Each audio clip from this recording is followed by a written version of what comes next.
하나님 감사합니다. 우리는 정말 하나님이 주시는 복을 누리며 참 기대하며 살아가는 우리들입니다. 이 자리에 앉아서 또한 대면 예배로 비대면 예배로 참 예배를 드리는 우리 모든 성도님들에게 정말 하나님께서 주시고자 하는 모든 복을 마음껏 누리며 살아갈 수 있도록 은혜를 베풀어 주시옵소서. 특별히 오늘 말씀을 들으면서 이 말씀에 순종함으로 하나님이 주시는 놀라운 축복들을 이 세상에서도 누릴 수 있게 도와주시옵소서. 꼭 우리가 저 세상에만 하늘나라에 갔으면 누리는 그런 복이 아니라 이 세상에서도 우리가 누릴 수 있는 그런 복을 누릴 수 있도록 하나님 은혜를 베풀어 주시고 복을 내려 주시옵소서. 하나님 분명히 약속하셨습니다. 약속대로 순종하고 약속대로 주님 앞에 올바로 서기를 원하는 모든 성도님들에게 하나님 약속대로 은혜와 복을 허락해 주시옵소서. 감사하며 예수님의 이름으로 기도되옵나이다. 아멘. 지난주에 똑같은 제목으로 인생의 추수감사다 그런 제목으로 말씀을 전합니다. 우리는 무엇을 하든지 매 순간순간 인생의 추수를 하면서 살아갑니다. 그런데 인생의 추수의 복은 우리가 하나님 말씀에 순종을 하느냐 순종을 하지 않느냐에 달려 있습니다. 또한 내가 주를 위해서 얼만큼 수고하고 헌신하고 봉사를 하느냐에 따라서 달려 있습니다. 다윗은 각 사람이 행한 대로 하나님께서 갚으신다고 얘기했습니다. 여러분은 어떠합니까? 하나님으로부터 복을 받을 그런 일을 하고 있습니까? 농부가 아무리 수고하면서 땀을 흘려도 가뭄이 든다든지 혹은 홍수가 나든지 하면 모든 농사는 헛것입니다. 우리가 사는 세상에서 수고를 하되 그 수고의 결실을 맺지 못해 고생만 하는 사람들이 참 많이 있습니다. 열심히 일을 했는데 사기꾼을 만나 사업이 망한 경우도 있습니다. 또한 돈을 꼬박꼬박 모아 어느 정도 저축을 해두었는데 갑자기 사고가 나서 돈을 전부 탕진하는 그런 안타까운 경우도 우리는 볼 수 있습니다. 시편 127편 1절에 보면 여호와께서 집을 세우지 아니하시면 세우는 자의 수고가 헛되며 여호와께서 성을 지키지 아니하면 파수꾼의 깨어있음이 헛되도다라고 말씀하고 있습니다.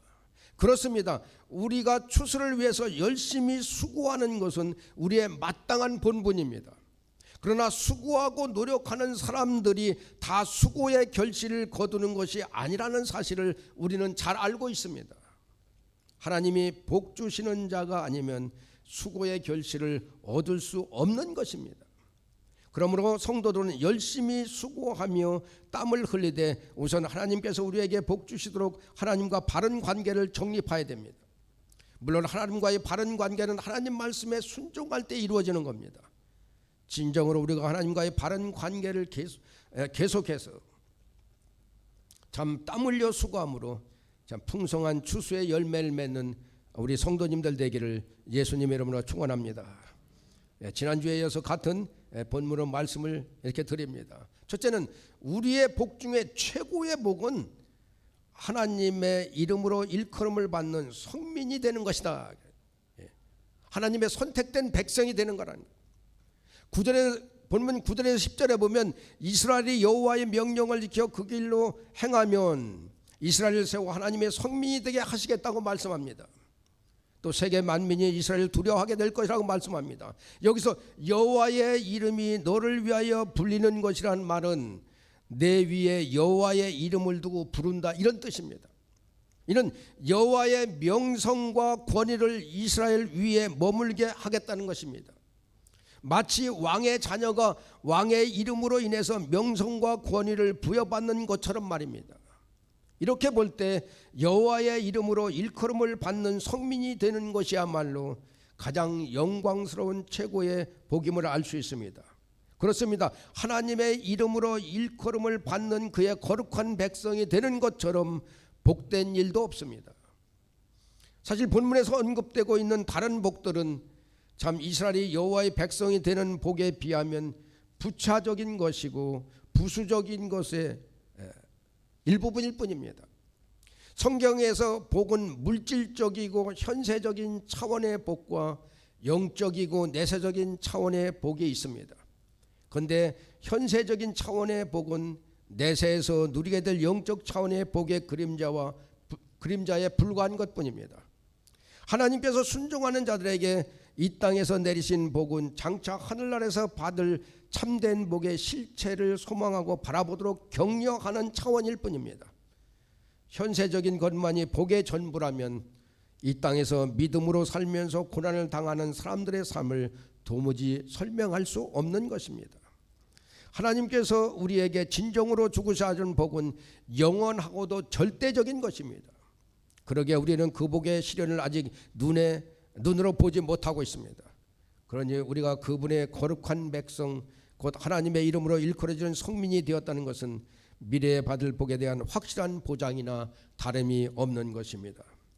구약에서 이스라엘에게 약속된 복은 신약에서 영적 이스라엘인이 성도들에게 이르러 보다 영원하고도 완전한 차원의 복으로 승화되어 약속되었습니다. 베드로가 성도들을 향해서 너희는 택하신 족속이요 왕같은 제사장들이요 거룩한 나라요 그의 소유된 백성이라고 말하는 것은 신약의 성도들이 바로 우리가 참되고 영원한 이스라엘로서 하나님의 성민이 되었다는 것을 말씀하고 있는 것입니다. 그러므로 사랑하는 성도 여러분, 비록 이 땅에서 물질의 복을 누리지 못한다 하더라도, 건강의 복을 누리지 못한다고 하더라도 참 하나님께서 성도에게 주실 복에 대해서 혹시라도 의심하지 마시길 바랍니다. 그런 복들은 우리에게 약속된 참되고 영원한 복에 비하면 잠시 있다가 사라질 아침 이슬과 같은 것입니다. 참으로 우리가 그리스도의 이름으로 일컬어지는 그의 백성, 즉 그리스도인이 되었다면 성경에 약속한 모든 복들이 바로 우리들의 것이며 머지않아 우리는 반드시 그 영원한 복들을 눈으로 확인하며 누리게 될 것입니다.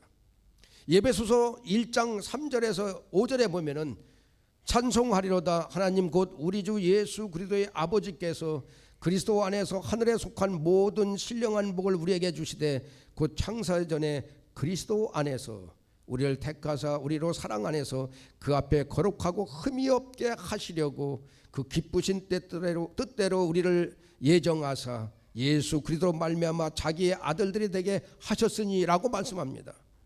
하나님께서 하늘에 속한 모든 신령한 복으로 우리에게 복 주시되 그리스도 안에서 주셨음을 증거하고 있습니다.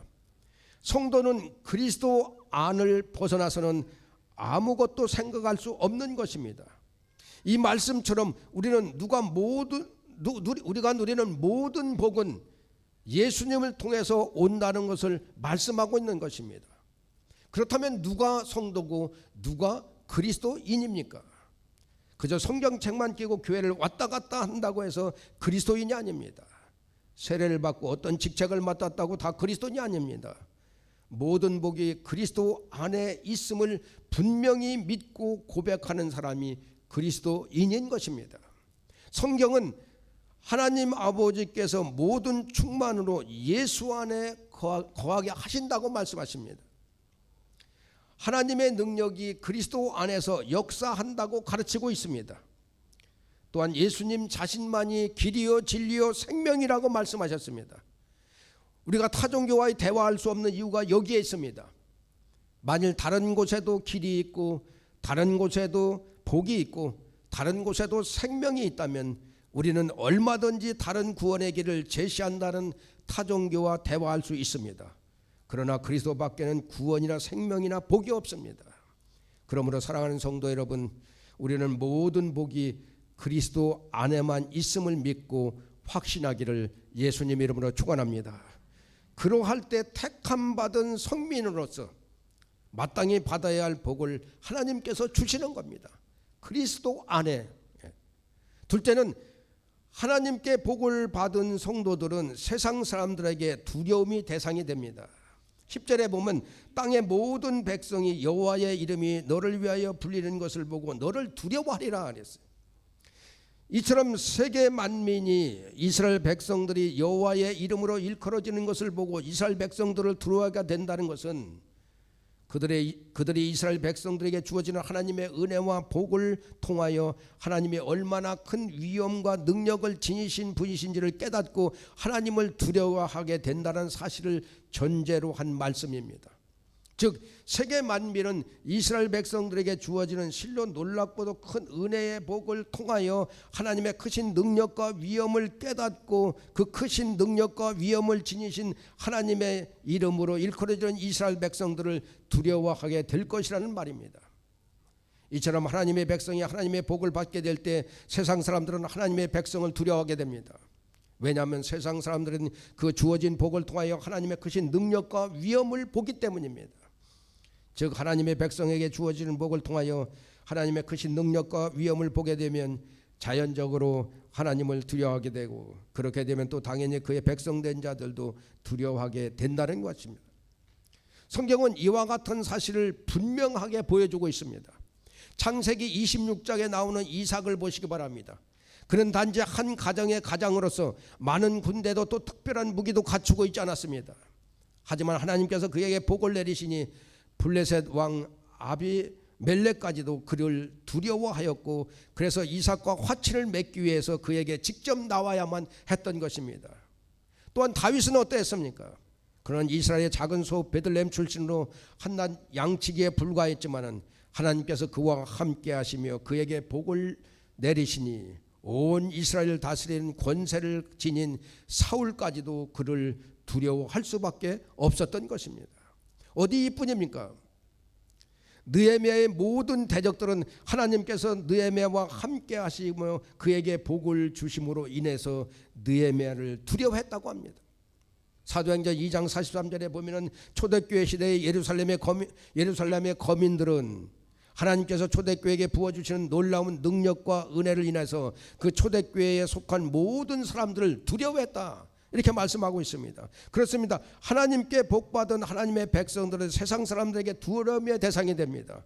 세상 사람들은 하나님께서 함께 하시는 하나님의 백성들의 삶을 보고 자신들의 힘과 능력으로 그 하나님의 백성을 도저히 어찌할 수 없을 뿐만 아니라 그들을 대적하면 반드시 패하고 망할 수밖에 없다는 사실을 분명히 알게 되기 때문입니다.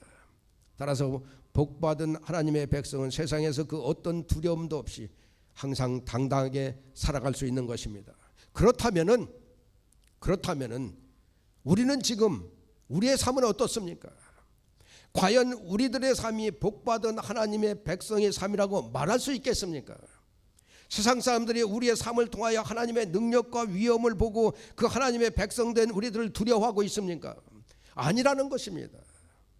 세상 사람들은 우리들의 삶을 통하여 하나님의 능력과 위엄을 보는 것이 아니라 오히려 하나님의 살아계심을 부인하게 되고 그 하나님의 백성된 우리를 두려워하는 것이 아니라 오히려 비웃으며 조롱하고 있다는 거예요. 그 이유가 뭐냐 이거예요. 그것은 바로 우리가 하나님께 복받은 삶을 살아가고 있지 않기 때문에 그렇다는 겁니다. 하나님을 믿는다 하면서도 세상의 방식대로 살아가고 있습니다. 하나님을 사랑한다 하면서도 세상과 벗대며 살아가고 있기 때문에 하나님께 복을 받지 못하고 세상의 비웃음거리가 되고 있다는 것입니다. 그러므로 사랑하는 성도 여러분, 이제 우리는 이러한 삶에서 돌이켜 하나님께 복받는 삶을 살아야겠습니다. 결코 세상과 타협하지 말고 오직 하나님의 뜻대로 하나님의 영광을 위하여 살아가야겠습니다.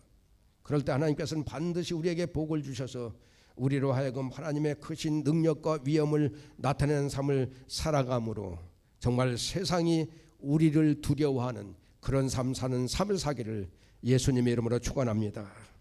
마지막으로 하나님은 하나님의 말씀에 순종하고 하나님을 경외하는 자를 높이신다는 것입니다. 13절에 보면 오늘 내게 명령하는 내 하나님 여호와의 명령을 듣고 지켜 행하면 여호와께서 너를 머리가 되고 꼬리가 되지 않게 하시며라고 말씀하고 있습니다. 여기서 머리는 명예와 존귀를, 꼬리는 비천함과 수치를 상징합니다. 따라서 머리가 되고 꼬리가 되지 않게 하시겠다는 말씀은 한마디로 그를 높여주시되 결코 수치나 비천함에 떨어지지 않도록 하시겠다는 말씀입니다. 여러분, 영화 불의 전차로 알려진 에릭 리델에 관한 이야기를 소개합니다. 여러분 잘 아실 겁니다. 리델은 나중에 중국 선교사로 일생을 보냅니다. 영국의 육상 선수였습니다. 파리 올림픽에서 금메달 딴 사람입니다. 그런데 그에 대한 유명한 일화가 있습니다. 그는 원래 100m 단거리 선수로 출전하게 돼 있었습니다. 워낙 100m에 뛰어난 선수여서 영국인들은 그가 올림픽에서 분명히 금메달을 딸 거라고 확신을 했습니다. 그런데 100m 예선 때 경기가 주일날 있는 것을 알고서 그는 올림픽 대회에 100m에 출전하지 않겠다고 했습니다. 그리고 100m 대회 때 그는 교회에 가서 예배를 드렸습니다. 영국 온 국민과 왕실까지 그에게 엄청난 기대를 걸고 있었는데 주일날 시합이 있다고 해서 달리지 않겠다고 하자 비난이 그에게 빗발쳤습니다. 편협하고 옹졸한 신앙인이다. 신앙심이 깊은 척하는 위선자다. 조국의 명예를 버린 위선자다 등등. 그래서 영국은 할 수 없이 그를 400m 선수로 내보냈습니다. 주종목이 100m인 선수가 400m에서 우승한다는 것은 장담할 수 없는 일입니다. 왜냐하면 400m의 최고의 기록을 가진 미국 선수가 뛰고 있기 때문에 그렇습니다. 그런데 그가 400m 경기에 임하려고 할 때에 관중석에서 한 번도 보지도 못한 어느 사람이 하나님께서 전해주는 전가리라며 조그만 쪽지를 에릭에게 하나 전달해 줬습니다. 그 쪽지에는 이런 내용이 적혀 있었습니다. 나를 존중히 여기는 자를 내가 존중히 여기리라. 사무엘상 2장 30절 말씀이었습니다. 이 쪽지를 받은 리델은 마치 하늘을 날 듯 다름박질하였고 결국 400m에서 세계 신기록으로 우승할 수 있었습니다. 금메달을 땄습니다. 사랑하는 성도 여러분, 리델의 이 일화에서 우리가 알 수 있는 것은 무엇입니까? 하나님을 경외하는 믿음으로 그 명령에 준행하는 자를 하나님이 친히 높이신다는 사실입니다. 물론 하나님께 영광을 돌리기 위한 목적이라면 주일일지라도 올림픽에서 열심히 뛸 수도 있지 않은가 반문해 볼 수도 있습니다. 제가 여기서 주일 성수에 관한 논쟁을 하려고 이 예화를 드는 것은 아닙니다. 이것은 비록 사람들 보기에 어리석고 고집스러운 것처럼 보일지라도 하나님을 존중하며 그 명령을 지키고자 하는 리델의 중심을 하나님께서 보신 것입니다. 리델에게 말씀하신 그 하나님께서 오늘 동일하게 우리에게도 말씀하고 계십니다. 나를 존중히 여기는 자를 내가 높이리라. 여러분 한번 따라하시기 바랍니다. 나를 존중히 여기는 자를 내가 높이리라. 믿습니까? 하나님을 존중히 여기시기 바랍니다. 그럼 분명히 하나님께서 여러분 자녀들 높이실 겁니다. 그게 성경에 나와 있는 약속의 말씀입니다.